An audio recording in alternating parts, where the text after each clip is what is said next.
Welcome to the Featured Anime Podcast. I'm your host, Jack. Unfortunately, Rick could not join us today.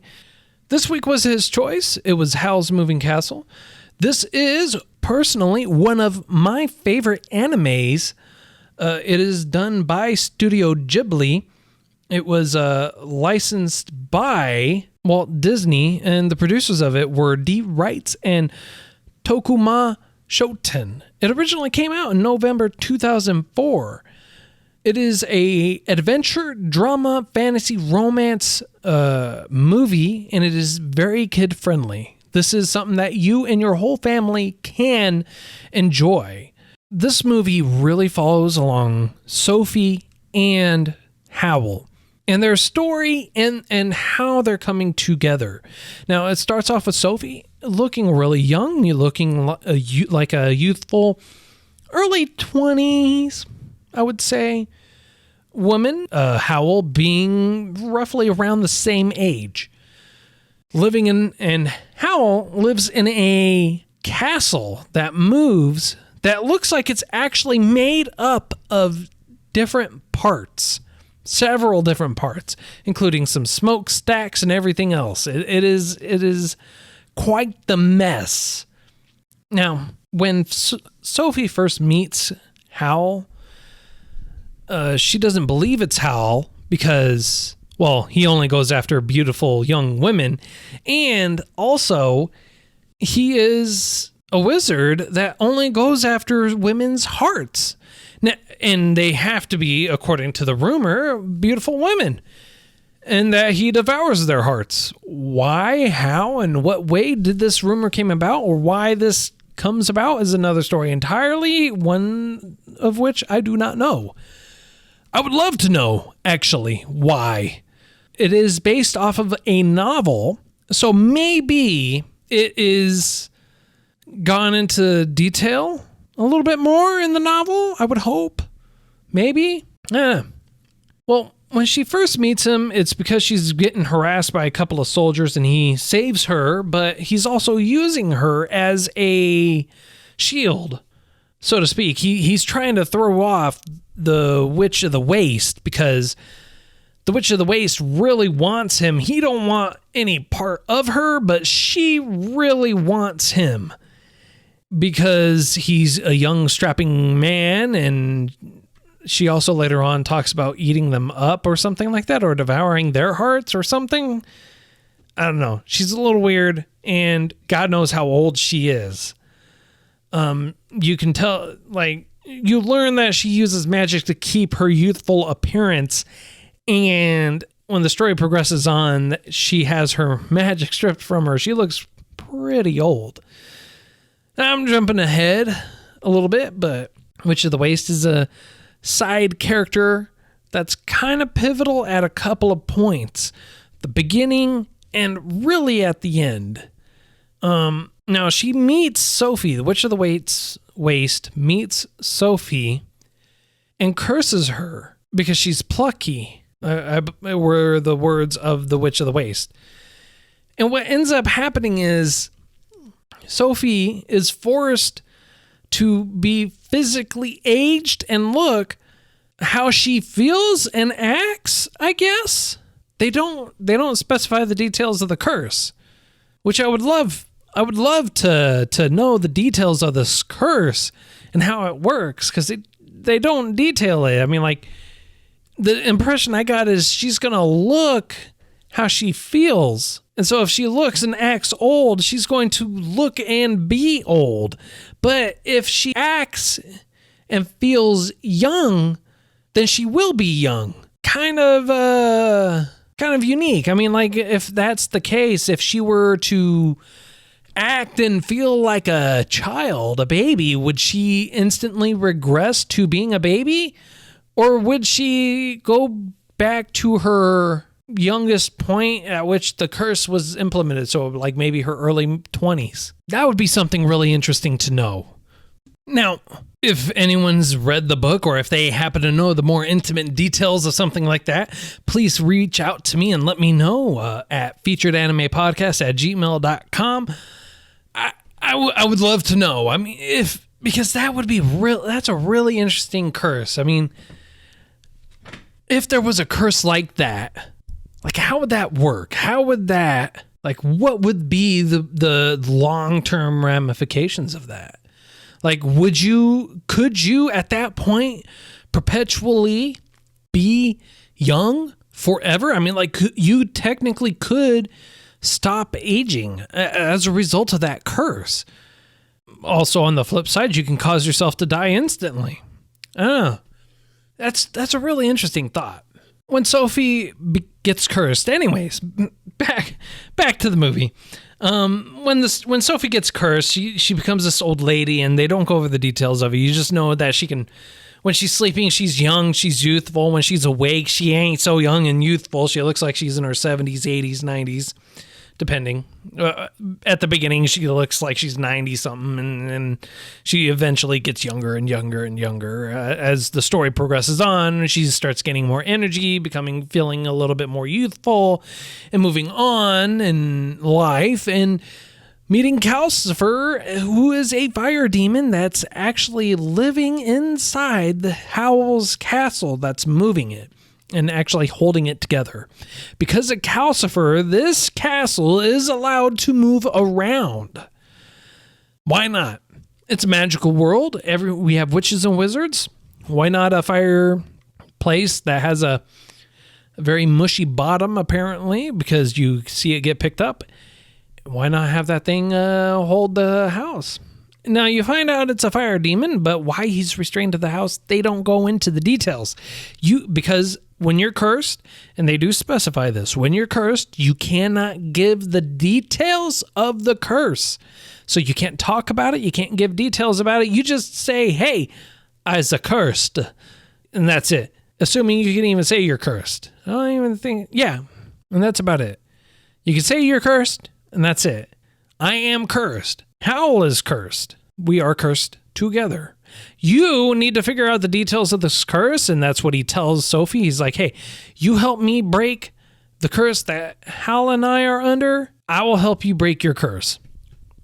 Now, Calcifer, being the fire demon that he is, whether or not he can actually break the curse is never truly discussed or discovered.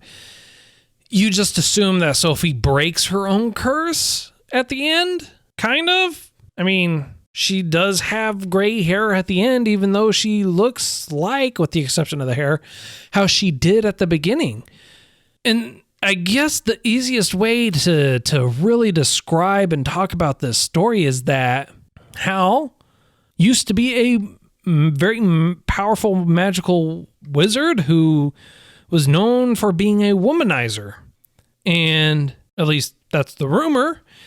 And then Sophie just is a simple hat maker who gets cursed for having ran into him by no means of herself. He just popped up. He was there. He was in her face. He's like, bam, I'm going to walk with you. And that was it.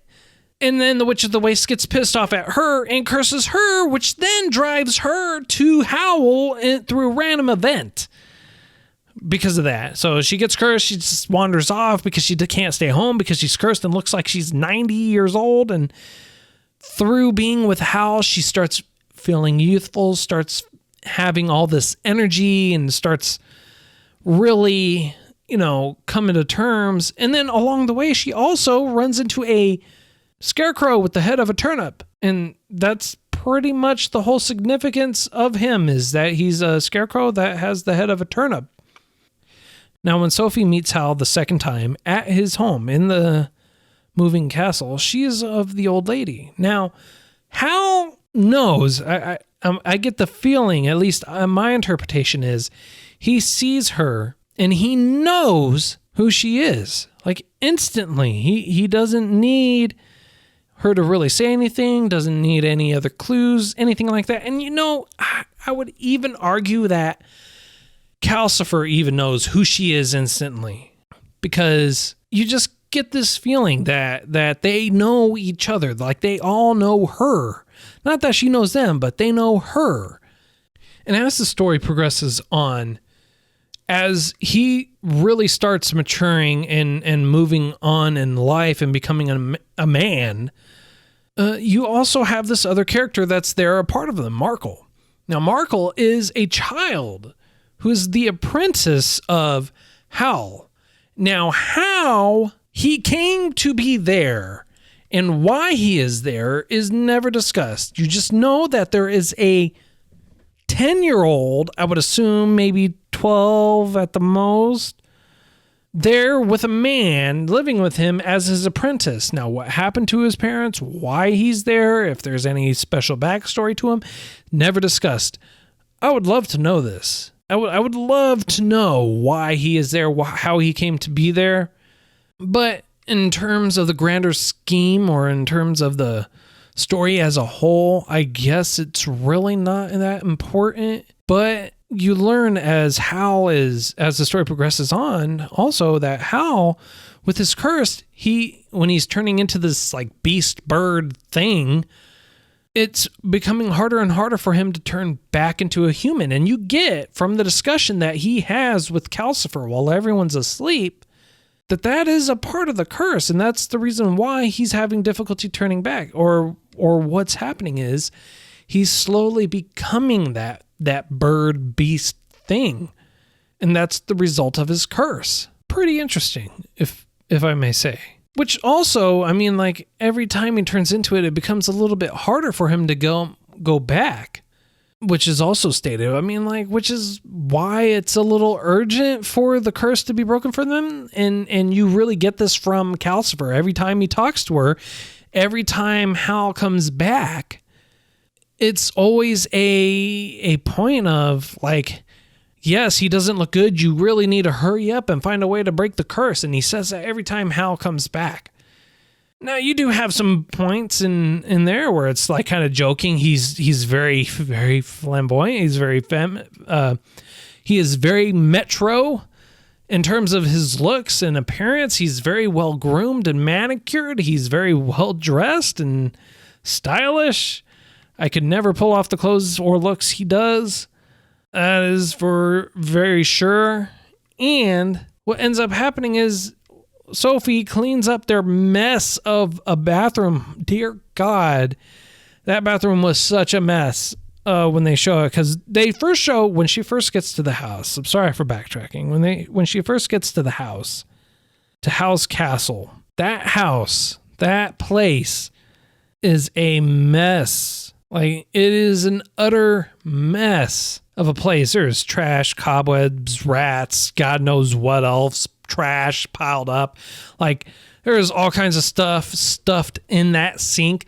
Like, how can you be there and endure that kind of smell? It's mind-boggling. It's ridiculous. But, I mean, there are hoarders out there.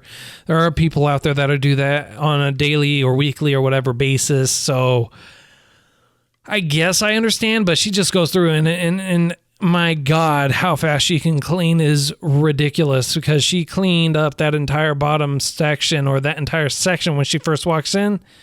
She cleans it in like an hour. And we're not talking like, oh, just a couple trash bags. No, we're talking like bags and bags and bags and dumpsters of stuff. Like a lot of junk and trash. It's miraculous. It's amazing how fast she was able to do it. Dear God, I would love to hire her to clean my house so I wouldn't have to do it. Probably clean it a lot better than me. I'm no slob. I like a clean house, but dear God. What ends up happening as the story really progresses on is you learn that there's a deeper connection in between them that they start developing. And one of the things he does that you learn at a point in which he's really maturing himself is when she's going to the castle because he's been summoned, and he's known for running away. He even says, I'm a coward. I have all this stuff and it's meant to keep people away. I don't want people to find me and everything else. And I just don't want people to know me. And he does his little poor, pitiful me pity party type thing. And he's like, I'm just a coward. Sends her to the king because he was summoned, because they're at war. Why they're at war? Who they're at war with? What what the premise or anything having to do with the war. You don't know nothing. You just learn that they're at war and that there's bombings and fighting going on, and that's it. Which I get. It's not really important to the story of them. It's not important for you to know what they're going to war about or anything like that, because it's a story about Hal and Sophie and not about the war. Now, when she gets summoned to the castle, you learn about a sorceress, Solomon. And Solomon was Hal's master. He was Solomon's apprentice, and you get the feeling that she is scary powerful. Honestly, with how powerful you get the feeling that Solomon is, with how powerful you feel like she is, you feel like she should be able to just blink and completely obliterate the opposing force. That's the feeling that I get when I see that. Now, as the story progresses, as everything's moving on, it's really starting to come in. At the end, it really all starts tying in nicely and neatly, and it really plays well because Hal, at the end, he comments, or it's commented that he's not running away. And they said that that's not like him, that's very unusual for him. He through his gestures, through his own means, you learn that he agrees with that, and that's all right, though. He's like, I'm okay with that. What he's doing, he finally found something that he is willing to fight and survive for. He finally found something that he is willing to stand up for and not run away. And that person is Sophie. And as the story really progressed, their love, their connection, their chemistry really grew together. And at the end, when he doesn't care about himself anymore, he's just sitting there trying to protect his woman. He's trying to protect the woman he loves and his home that he has with her. And at that point, you learn how far he's willing to go, because he gets to a point where he basically will not turn back. And you learn that. And so Sophie pulls Calcifer out of the house, because, like I said, there's a war, and it ends up getting to their front door. And so to try and make it so that Hal will run away, so that he will get away from it, so that way he can, save himself, so he's not trying to protect the house, is she pulls Calcifer out of the house, and then it completely kills the linking in between the house and Hal's castle. Because you see, that house was being teleported through a doorway that was held there, that was put there with magic through Calcifer and Hal, that allowed them to travel in between where the castle physically was, where they actually were staying, a black portal that no one's ever been able to go in other than Hal, and in another place, which before Sophie went to the castle was another home. After Sophie went to the castle, because they had to run away, they couldn't be at the same addresses anymore, so to speak, was a nice little cottage out in the middle of nowhere, which is honestly, that area where that was, I would love to live there. My God, absolutely beautiful. Yeah, I would love to know what it's like during the winter and during the summer. It looked like they were there at the beginning part of summer. So I wonder what it's like during the peak point of summer, what the weather's like year round. After Sophie pulls Calcifer out of the house, they go back in. And then she says, we need to figure out a way to get to him and save Howl. Well, Calcifer says, I can't really do anything. The house has been destroyed and there is no chimney or anything anymore. I can't do anything. Not without Howl. I could do it if I had a sacrifice. And she's like, well, what can I do? He's like, well, can you give me your eyes? And he's like, well, I kind of need that, Calcifer. I need my eyes to see. How about some hair? He goes, perfect. Snips her hair, eats it. So now she has short hair. She used to have long hair. And then with that little bit, he's able to create a little bipod thing, and it starts running along to where Hal would be. Now, what ends up happening is Calcifer says, imagine what I could do if you had given me your eyes or your heart. And the Witch of the Waste, who is there because she had her magic stripped, she apparently came with him. She was hitched a ride and no one kicked her out, so she was still there. Instantly learns that Calcifer has Hal's heart, and so she grabs Calcifer and gets set ablaze. And so Sophie instinctively throws water on the Witch of the Waste.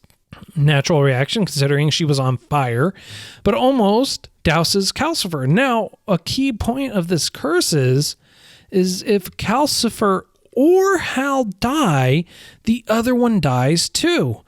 So they either both live or they both die. And this is made apparent and stated a couple times throughout. If I die, Hal dies.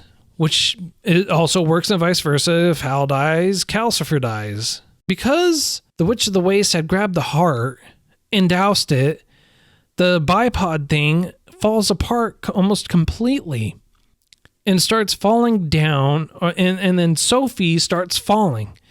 And when she comes to, she sees the wreckage around her, and there's this ring that she has. It starts lighting up, and it starts pointing a little stream of light to where the door is, and she sees it, and it opens, and it's the black portal, the void space that only Hal supposedly could go into.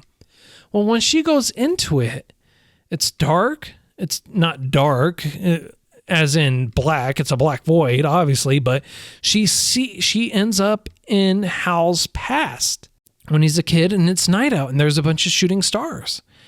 And as he's walking along, he picks up a shooting star fragment, or the shooting star, which is Calcifer. But his first reaction is, I picked this up and I am going to eat it. Because, yes, that is what all sane people do. I have this shooting star, fire demon, whatever. I am going to eat him. Now, you don't know if there's an exchange or anything like that. You just see him hold it, and then he eats it. And then he holds his chest, and then out comes Calcifer with his heart. Because apparently, that is what you do. Why you do that, I do not know. But she learns at that point how to save them. And so she starts yelling at them because she's in the past, apparently. Yells at them, find me. I know how to save you. Yay, team. That says a lot. But why would they listen to some random person that was right there and then that randomly gets swallowed up by the ground again? So she leaves the void. She sees Howl at that point in his beast form, and he just flies to where Calcifer is. He sees her. He's like, I need you. I know you're tired. I need you to take me to where Calcifer is. So Howl, in the beast form that he is, flies her over to where he is. Doesn't say anything. You don't even know if he's really alive, mentally or otherwise. Lands, turns back into a human after collapsing, takes the heart from the Witch of the Waste, and then just shoves it right back in his chest, through his clothes and all. And at that point, Calcifer pops out in his shooting star form and is happy and disappears. And then Hal wakes up. Has a pretty heavily weighted piece on his chest. He's like, oh my God, this is a pretty heavy weight. She's like, well, yeah, heart is a lot of responsibility there, mister. Well, thank you, genius. I never knew having a heart was a lot of responsibility. I mean, like, I guess I get why she was saying that. Yeah, I felt like it could have been left out, but that's beside the point. And then they start falling down. They start, going all the way down the hill because Calcifer's gone, and the biped finally completely falls apart and they start sliding down. And then Turnip Head, being right there, the scarecrow that he is, saves everyone by jumping in front of it, shaving down his scarecrow pole to a little nub almost, and snapping it. And she being happy and wonderful and youthful again, because she's now always full of energy. She feels young and youthful, so she doesn't look old, but her hair is still silver or gray. Kisses Turnip Head, and then Turnip Head turns into a prince from the neighboring kingdom, which apparently is the reason why everyone went to war. Now, the one thing they don't state, and he says, I don't know how it happened, is how did he get cursed like that? Also, the details apparently of the curse, because the Witch of the Waste knows, is that it only breaks with a kiss from your true love, which apparently Sophie is his true love, but she's too busy being in love with Howl. Kind of interesting. It's like, well, just because they're your true love doesn't mean you have to love them. Just because fate says they're your true love. I mean, like, heck, and I would have loved to know if the dog licked him and he turned back. You know, if a dog came up and licked his turnip head and he's back. Would that mean the dog's his true love? Maybe. It'd be pretty interesting to find out. Be really interesting to find out. Now, on a scale of 0 to 5, how would I rate this? I would give it a 4.8. And the reason why I give it a 4.8 is because I would love a little bit more detail about that world, about the story, about what went on, and just kind of have a better understanding. It was a great movie, truly a wonderful movie. Gave it a wonderful happy ending, a nice, beautiful happy ending. It's just, I would love a little bit more story or a little bit more, like a little bit of an explanation as to what the heck that curse is and why it affected her the way it did. Like, they never specified the name of the curse. They never talked about the curse or gave you any kind of anything for the curse. So next week's choice is my choice, and it is Akashic Records of Bastard Magic Instructor. It's 12 episodes long. It is a mature rating, so not for the kiddies at all. It is a action comedy fantasy magic school, and it came out in spring of 2017. I've seen this one, and if I am not mistaken, Rick has also seen this one. So it'll be a pretty interesting viewing for both of us to kind of revisit it and talk about it. If you have seen this, if you've seen next week's or any of the previous ones or anything like that, and you have some feedback or your own viewpoints you would like to share on it, feel free to reach out to us at featuredanimepodcast@gmail.com, or you can tweet at us at thoseanimeguys. We also have a voicemail link in the show notes. Feel free to leave us a voicemail. We'll feature you on one of the upcoming episodes. Also, don't forget to share this podcast with some of your friends or anyone else you feel would be interested in hearing about some anime. Until next time, I am Jack. Later.